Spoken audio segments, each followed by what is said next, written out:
What is up, everybody? Before I get on to the video, please do me a favor, like, subscribe, hit the notifications button. And if you need any new tackle, or you like what I'm using, or you need some terminal tackle, whatever it is, use the links in my description. I'm just starting to add that because it does help the channel. It's pennies here and there if you use my link, but it really does help.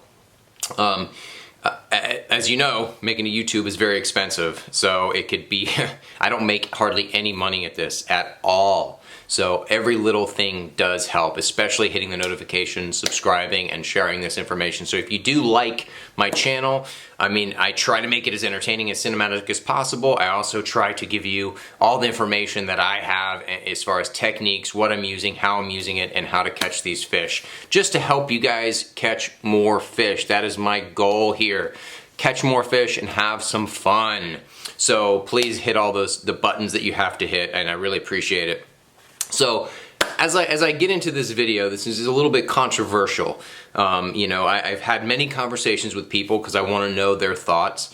And so this, and I see it a lot online. Now, there are a lot of clickbaity things. There are a lot of things that people do as far as online fishermen, and they do them just for more views and more likes and all that stuff. And I try not to do that. One of the things people do is catch and cooks, because people like that. You're getting fishermen, plus you're getting foodies, whatever. I love seafood as much as the next person.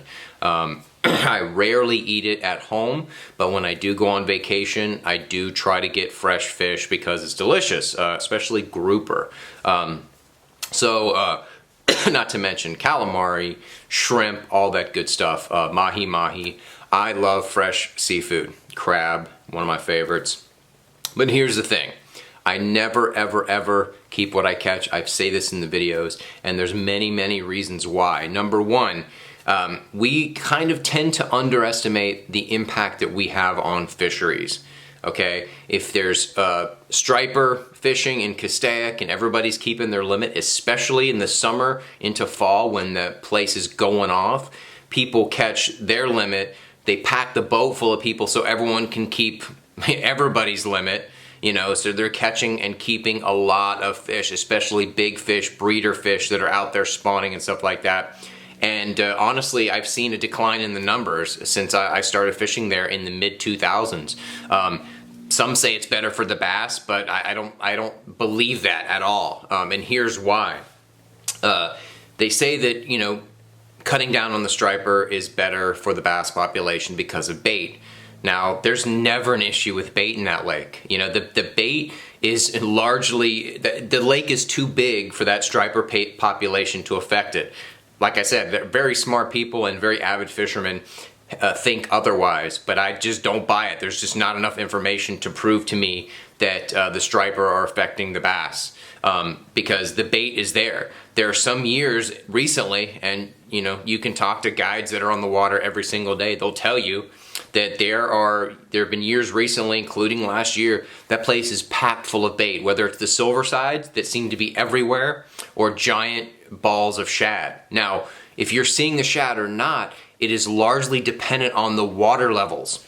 The water levels in that lake affect everything way more than the striper population. So the shad eat mainly the algae that grows on the rocks and stuff. That is their favorite. So the sun has got to get to a place where the water's warm enough and the sun is hitting, you know, these rocks just beneath the surface, and the algae grows on it, and then the shad eat that. Now, if they're dropping the level of water, you're killing that algae, and you're dropping it to 10 feet, 5-10 feet below that, where the sun has not yet penetrated, so no algae has grown, so the shad don't show up to the surface. It's very simple. When there's plenty of water and the water level is stable, the sun can hit, the algae grows, the shad come up, they go into the coves, bass, striper, everything move around. So again, this is all about catch and release for me. I see guys catching their limits of striper constantly.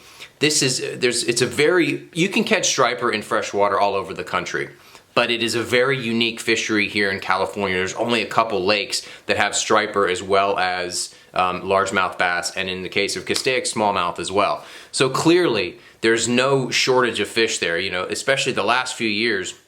there's gazillions of little 1 pound bass, so they're not having a problem eating. You still catch big fish out of there. So more than anything, the only thing that affects the giant bass population there, and I've seen giant bass, 2 years ago I saw giant bass, hanging around with the trout plant. I mean, like, in the teens. I've seen giant bass there. People are not catching those giant bass for other reasons. Number one, yes, if the population is low, that is because the genetics have died out. Those F1, which it means that's the northern and the Florida strain that bred and created giants, kind of like a liger, a lion and a tiger, both hundreds of pounds, they get together and breed. That next generation of liger is massive. So those generations of F1s, those genes have basically died out. So that's one of the reasons you're not seeing as many as the giant fish. The other reason is they don't allow live bait fishing. Almost all those 20-pound bass were caught on crawfish. So, you're not allowed to fish crawfish anymore. You don't have those guys posted up out there for 8 hours a day, off of those points trying to catch the giant 20-pounders. So the fish are in there.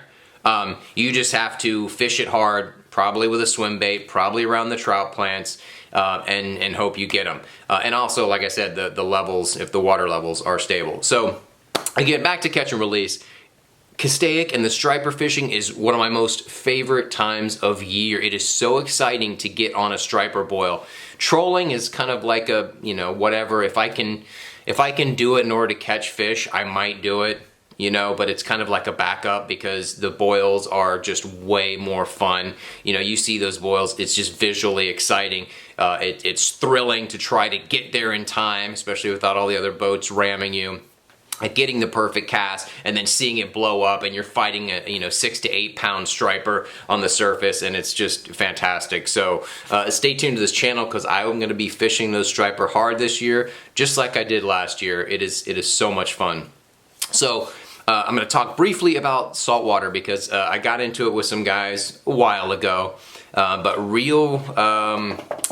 they were real, what's the word? They were real stubborn on their catch and release. So these are the kind of guys that wouldn't trust the government for anything, yet for some reason they trust like the Florida Wildlife Commission down there to set the rules as if that's some sort of standard. It took a very dangerous and high levels of the red tide in the last couple years for them to finally put the West Coast redfish and stuff, you're not allowed to keep them at all. I don't think any game fish on the West Coast for a while there because it had dangerous levels of this, the red tide, bacteria in it, and not to mention the blue-green algae and stuff that comes out of Okeechobee. So it's not healthy to eat. I don't know why anyone would eat.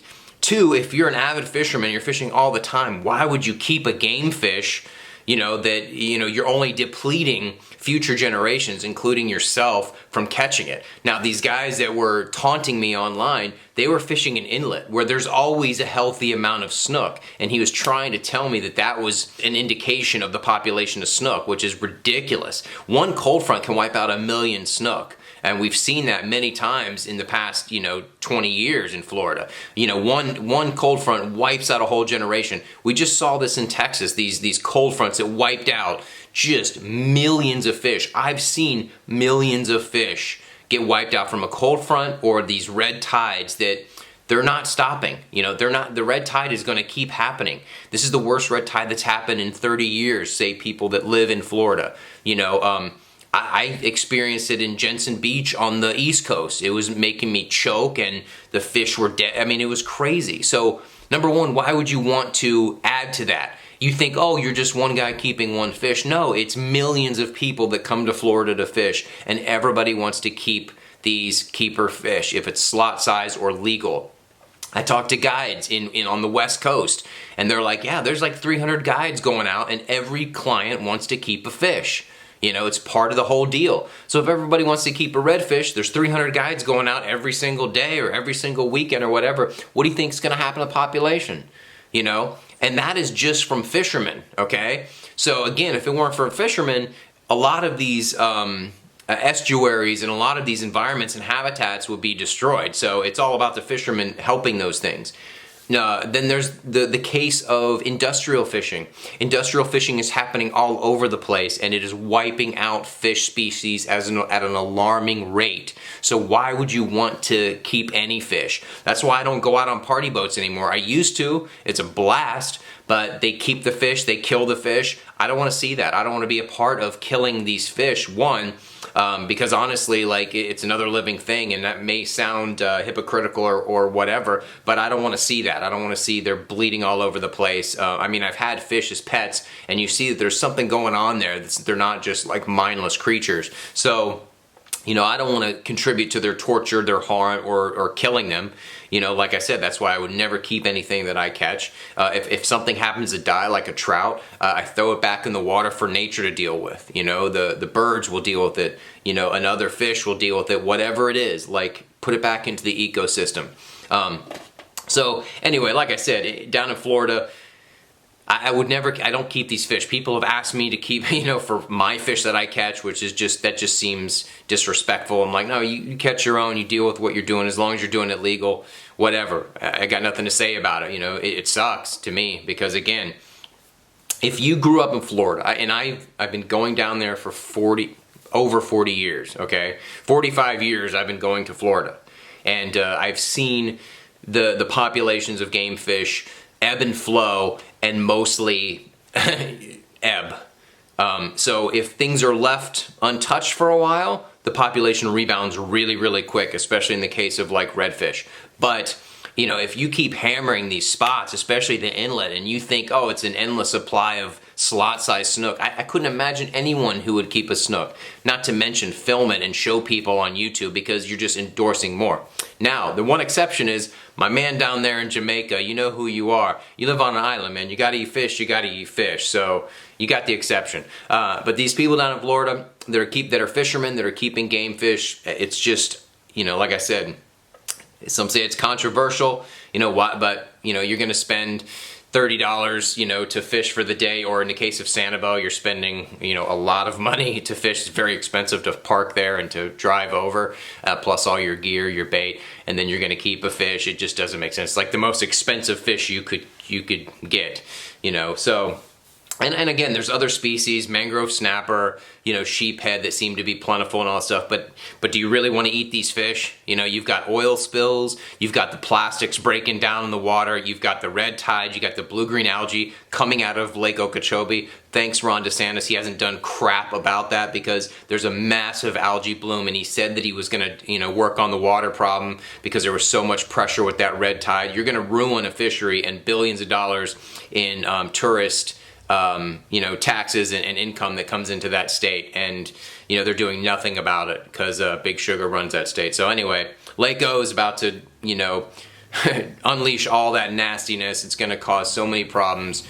So anyway, why would you want to eat any of those fish? You know, the mercury levels in fish, especially the larger predators that we like to eat, swordfish, tuna, you know, all that good stuff. Why would you do that? So again, it makes no sense why you would want to eat the fish. Again, I enjoy fish. I eat it on occasion. I try not to eat any at home, but I will eat when I go on my my trip. But, you know, that's twice a year.